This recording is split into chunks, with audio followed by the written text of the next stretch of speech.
अब चलते हैं हॉस्टल से बाहर और एक्सप्लोर करते हैं बेलफास्ट शहर को। हालांकि डबलिन के आगे डेवलपमेंट के हिसाब से कुछ भी नहीं लग रहा, पर जो भी कुछ अपन देख पाएंगे जान पाएंगे इस शहर के बारे में, चल के जानते हैं। हॉस्टल से बाहर निकल चुका हूँ। ये वाली सड़क शायद सीधा सामने सिटी सेंटर की साइड जाएगी, उधर चलते हैं। बड़ी जल्दी दुकानें बंद कर देते हैं यार। ये यूरोप में ना लोग 6 AM to 10 PM लिख रखा है। वेडनेसडे टू संडे, अच्छा मंडे ट्यूसडे को बंद रहती है। ये एक चर्च बराबर में, क्या नाम है इसका, मोरावियन चर्च, यूनिवर्सिटी रोड। शायद से ये आर्ट सेंटर है और वो चर्च है। थोड़ा कंफ्यूजिंग था गूगल मैप्स पे, समझ में नहीं आया मेरे।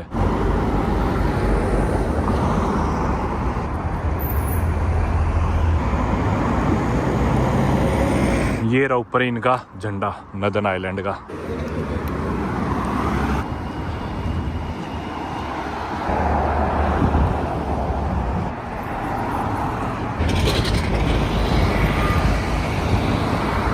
सड़क पे चलते चलते आईबीएस होटल दिखा, पर ये बजट वाला है जिसका रेट है 93 पाउंड्स।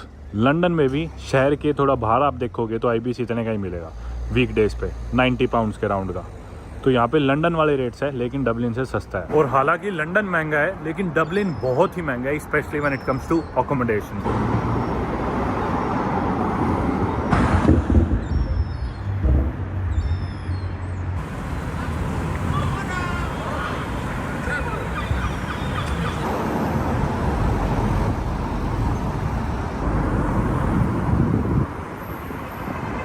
मैं यूके में अभी तक जिन भी जगहों पे गया हूँ, उनमें से किसी भी जगह जैसी ये जगह नहीं है। ना ये लंदन जैसी है, ना ये वेल्स जैसी है, ना ये कार्डिफ जैसी है, ना ये डबलिन जैसी है। बहुत ही अलग शहर है यार।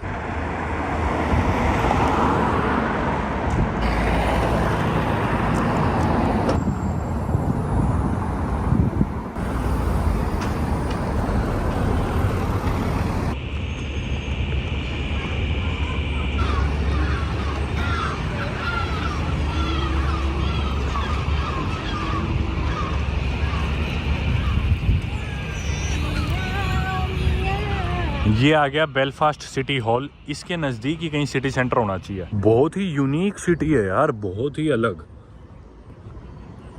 इधर टाउन हॉल के अंदर जा सकते हैं अपन। इस बेंच पे बैठते हैं यार, क्या नज़ारा है। पक्षी आ गया मेरे पास, इसे लग रहा है मैं इसे दाने डाल लूँगा, बस ये बीट ना करके चला जाए मेरे ऊपर।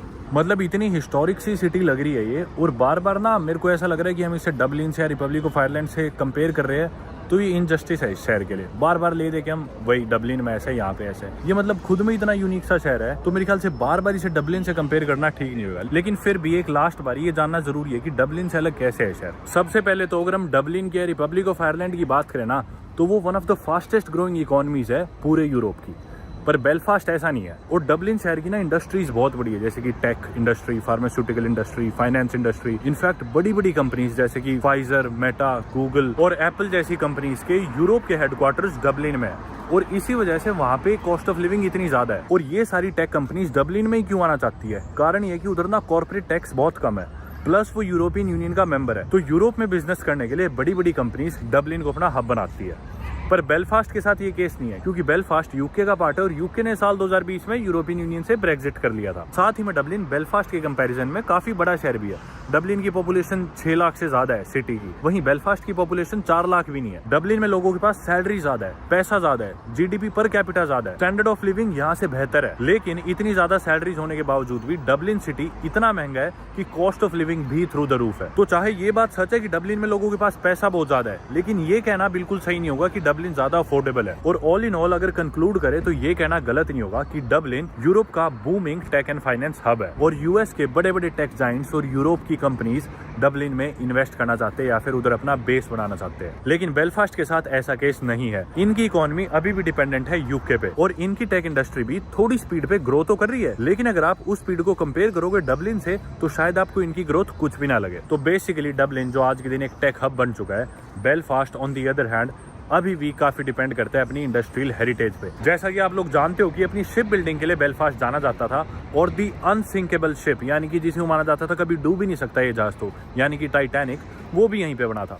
आज के दिन इनकी शिप बिल्डिंग इंडस्ट्री कोई बहुत बड़ी तो नहीं बची, पर अब भी यहाँ पे शिप बिल्डिंग जरूर होती है। और इसके अलावा एयरक्राफ्ट के कंपोनेंट्स भी यहाँ बेलफास्ट में मैन्युफैक्चर होते हैं। साथ ही में आपने जब इनके लोकल रास्ते देखे थे, लोकल फार्म्स और सड़कें देखी थी, तो आप लोग इस बात का अंदाज़ा लगा चुके होंगे कि यहाँ पे एग्रीकल्चर काफ़ी प्रोमिनेंट है। और अपनी फूड प्रोसेसिंग और एग्रीकल्चर रिलेटेड बिजनेसेस पे भी इनकी इकॉनमी इस देश की, नॉर्दर्न आयरलैंड की, काफ़ी डिपेंड करती है। इसी के साथ ही डबलिन के साथ इसका कंपैरिजन खत्म करते हैं, रिपब्लिक ऑफ आयरलैंड के साथ इसका कंपैरिजन खत्म करते हैं। ये शहर अपने आप में ही काफ़ी यूनिक है और जैसा कि आप देख पा रहे हो, मैं इसे किसी और यूके के शहर या फिर वही कहूँगा रिपब्लिक ऑफ आयरलैंड के शहर से कंपेयर नहीं कर पा रहा, क्योंकि आप देखोगे कितनी ज़्यादा हिस्ट्री इसमें देखने को मिलेगी, कितना ज़्यादा आर्किटेक्चर देखने को मिलेगा चारों तरफ जहाँ आप नज़र दौड़ाओगे। जैसा कि हम बात कर रहे थे इंडस्ट्रियल हेरिटेज, आपको हर वक्त यूँ फील होएगा कि डबलिन में आके अगर आप 20 साल आगे हो प्रेजेंट से, यहाँ आके आपको फील होएगा कि आप 20 साल पीछे हो। मतलब शाम के समय भी इतना खालीपन कि फील ही नहीं हो रहा कि मैं इस देश की कैपिटल सिटी के सेंटर में खड़ा हूँ शाम के समय। और रोड पे सिर्फ एक गाड़ी, एक पब्लिक बस जो कि बंद खड़ी है, उसके अलावा कोई दूसरी गाड़ी ही नहीं गुजर रही।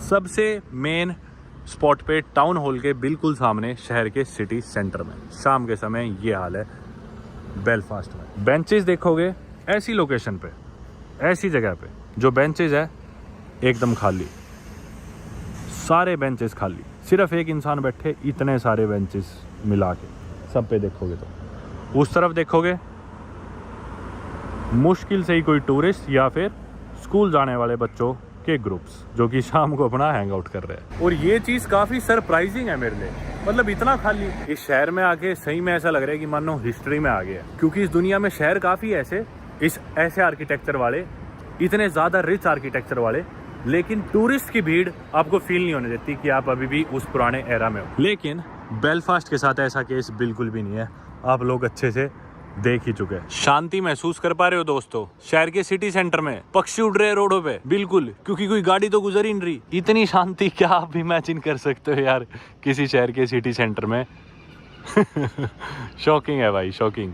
कैपिटल सिटी के सिटी सेंटर, किसी शहर नहीं, कैपिटल सिटी। मैं नहीं इमेजिन कर सकता कि यूरोप के किसी भी कंट्री की कैपिटल सिटी के शाम में मैं सड़क के बीचों बीच ऐसे बिना पेडेस्ट्रियन क्रॉसिंग के रोड क्रॉस कर लूँ, और चाहे रोड के बीच में खड़ा हो जाऊँ बिना किसी हॉर्न की आवाज़ के। यूके के दूसरे शहरों में जब शाम के समय या ऑफिस आवर्स के बाद में पब्स की भीड़ नहीं टूटती, लाइन नहीं टूटती, यहाँ पे इन टेबल्स पे बैठने के लिए कोई नहीं है। मुझे नहीं याद कि मुझे फुटपाथ पे चलते हुए इतना यूजलेस फील पहले कब हुआ था। क्या तो क्या फुटपाथ पे चलने का जब रोडों पे कोई है ही नहीं। आप लोगों को शायद याद होगा कि मैं कल की वीडियो में जब स्लियाब लियाग क्लिफ पे जा रहा था नॉर्थ वेस्ट आयरलैंड में, तो मेरा माइक टूट गया था। और आज जब मैं अभी ये वीडियो बनाने के लिए निकल रहा था तो मैं इस टेंशन में था कि शहर में बिना माइक के मैं रिकॉर्डिंग कैसे करूंगा, इतना शोर होएगा, इतना बैकग्राउंड नॉइस होएगा। और मैंने सोचा कि पहले जाके एक नया माइक खरीद दूं। इनफैक्ट मैंने गूगल पे काफ़ी दुकानें भी देखी कि जहां से मैं नया अडेप्टर ले सकूं अपना माइक यूज करने के लिए। लेकिन अब सिटी सेंटर में आके यूं रियलाइज हो रहा है कि यहाँ पे तो पिन ड्रॉप साइलेंस है। एक चीज पे वैसे मेरी नजर पड़ी, जो कि है वो दीवार। देखो, रोड के बीचों बीच बिना किसी टेंशन के कभी भी क्रॉस कर लो। फ्रीडम तो है बेलफास्ट में। बेलफास्ट काफ़ी मशहूर है अपने मूरल्स के लिए, यानी कि दीवारों पे ये जो पेंटिंग्स वगैरह बनी होती है, ये देखो, या फिर ग्राफिटी के लिए। ज़रूरी नहीं कि हर रोज़ ही ये शहर इतना क्वाइट हो। दरअसल मोस्टली बिजनेसेस 6 बजे तक बंद हो जाते हैं, 6 या 7, और अभी 7:30 पौने 8 बज चुके हैं। दूसरी चीज़, आज ट्यूसडे का दिन है, काफ़ी बिजनेसेस मंडे और ट्यूसडे को नॉन ऑपरेशनल ही रहते हैं यहाँ पे। मेरे सामने एक बार है जो कि काफ़ी क्वाइट लग रहा है, और गिनीस दारू इधर भी आपको दिखेगी। हालांकि डबलिन में गिनीस का स्टोर हाउस है जिधर हम गए भी थे, पर गिनीस पूरे आयरलैंड में इंजॉय करी जाती है। अब पता नहीं ये लोग इतना प्राइड लेते हैं नहीं लेते गिनीस को लेके जितना रिपब्लिक ऑफ आयरलैंड में लेते हैं। बाकी ये है सेंट जॉर्ज मार्केट जिधर मैं आया था अभी, पर रियलाइज़ करा ये भी आज के दिन बंद है। अब दोस्तों, अगर हम वापस मुराल्स के टॉपिक पे जाए, या फिर जो इनका आर्ट वर्क है, यानी जो ये ग्राफिटी वगैरह पेंट करते हैं दीवारों पे, इसके पीछे ना एक बहुत बड़ा कारण था। अगर आप लोगों ने मेरी वीडियोस ध्यान से देखी हो तो मैंने इस बात का जिक्र करा है कि जब नॉर्दर्न आयरलैंड अलग हुआ था तो इन्होंने डिसाइड करा था कि हम खुद ही यूके के साथ रहना चाहते हैं, और रिपब्लिक ऑफ आयरलैंड एक अलग देश बना था। और जब ये अलग देश बन भी गए, उसके बाद भी इनके कन्फ्लिक्ट्स चलते रहते थे, जिसे बोलते हैं द ट्रबल्स। और गुड फ्राइडे पीस एग्रीमेंट जो कि 1998 में हुआ था, उससे पहले इनके वॉयलेंट कन्फ्लिक्ट्स चलते रहते थे। किन के बीच में?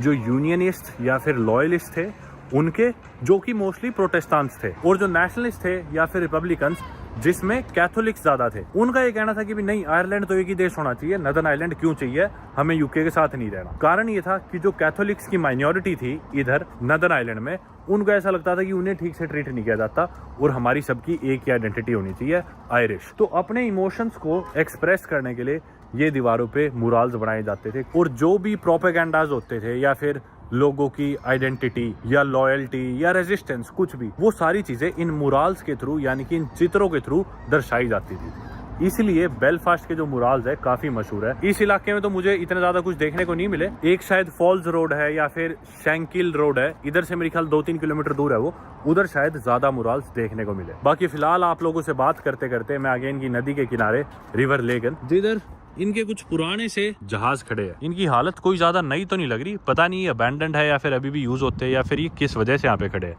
हो सकता है ऊपर इनके कुछ सैटेलाइट या कोई चीज लगी हुई है, पता नहीं क्या कारण है। और आप लोगों को अगर याद हो कि डबलिन में भी ऐसी शहर के बीचों बीच एक नदी बहती है, रिवर लिफी शायद, जो शहर को नॉर्थ और साउथ में डिवाइड करती है। बेलफास्ट की रिवर लेगन शहर को ईस्ट और वेस्ट में डिवाइड करती है। फिलहाल हम वेस्ट में खड़े हैं, इस नदी के उस तरफ है ईस्ट। मैंने मेरा हॉस्टल वर्ल्ड की ऐप से बुक कराया था और फायदा ये होता है कि जब ऐप के थ्रू आप बुक कराते हो हॉस्टल, तो जितने भी टूरिस्ट या ट्रैवलर्स उस शहर में आए होते हैं, हॉस्टल में रुके होते हैं, उनके साथ आप चैट कर सकते हो और सभी एक ग्रुप आउटिंग पे जाते हैं। और ऐसे ही आज एक ग्रुप आउटिंग पे गया हुआ है, तो अभी मैं उनके पास जाने लग रहा हूँ क्योंकि मुझे ये चीज़ फील हुई कि ये शहर ना मतलब बहुत ही लोनली है। और अगर आप नेचर में अकेले घूमने के बाद किसी शहर में आते हो तो आप सिटी लाइफ के लिए आते हो, सिटी की सुख सुविधाओं के लिए आते हो कि भी बिजनेसेस खुले मिले, आपको कोई काम कराना है आप जल्दी से वो करवा लो, दुकानें खुली है, ऑप्शंस है, तरह तरह के रेस्टोरेंट्स है, अलग अलग तरह के खाने हैं। पर इस शहर में आके वो सारी सुविधाएं तो मिली नहीं। तो मुझे ऐसा फील होता है कि ये शहर अकेले घूमने के लिए बहुत अच्छा नहीं है। वेट करने की जरूरत ही नहीं है, कोई आता ही नहीं है। और अगर मैं ऐसा कह रहा हूँ कि शहर अकेले घूमने के लिए अच्छा नहीं है, तो मैं शहर की सुंदरता को क्वेश्चन नहीं कर रहा। बहुत सुंदर नज़ारे यार, पीछे ब्रिज कितना खूबसूरत था, शांति में बैठने के लिए सारे बेंचेस खाली है, इतने खूबसूरत नज़ारों के साथ, लेकिन बैठोगे किसके साथ, प्रॉब्लम ये है। और शहर में आप आते हो तो ऑब्वियसली आप कुछ ना कुछ तो एक्सपेक्ट करते ही हो, जबकि नेचर में अगर आप जाते हो तो आपकी कोई एक्सपेक्टेशंस नहीं होती, पर शहरों में होती है। वो चीज़ ये शहर अभी तक फुलफिल नहीं कर पाया। कोई भी दुकान मेरे को तो खुली नहीं दिख रही, इनफैक्ट पब्स भी डेड पड़े हैं। ये शायद इनकी कोई मेन स्ट्रीट्स में से ही एक होगी जिस हिसाब से मैं देख पा रहा हूँ। कुछ ज़्यादा करने को दिख भी नहीं रहा, ना कोई फ़ोन की दुकान खुली जिससे मैं माइक की रिप्लेसमेंट या अडेप्टर ले लूँ। सिमिलर सी चीज़ हुई थी जब मैं कार्डिफ पहुंचा था, मेरे साथ पहले दिन सब कुछ बंद मिला था, बहुत ही डेड माहौल मिला था। शायद उस दिन भी ट्यूसडे ही था, पर मुझे याद नहीं। कुछ ऐसा ही मेरे साथ यहाँ बेलफास्ट में हुआ, सब चीज़ें बंद पड़ी है। रॉन्ग टाइमिंग या फिर रॉन्ग सिटी में भी। मुझे ऐसा लग रहा है कि बस टाइमिंग गलत है। ये एरिया तो बढ़िया है, सही समय पे भीड़ वाले टाइम पे यहाँ पे माहौल बढ़िया होता होगा। और इस डिसअपॉइंटमेंट के बाद मेरे पास 2 ऑप्शन बचते हैं। एक तो ये कि मैं तुरंत यहाँ से डबलिन निकलूँ, डबलिन से फ्लाइट पकड़ के लंदन पहुँच जाऊँ। हालांकि मैंने फ्लाइट करवा नहीं रखी, इसलिए मैं नहीं करवाता कि जब भी मन करे निकल सकूँ। दूसरा ऑप्शन ये है कि मैं कल सुबह शहर को एक मौका और दूँ, खाना खा के डिसाइड करेंगे। बिना खाना खाए दिमाग नहीं चलता।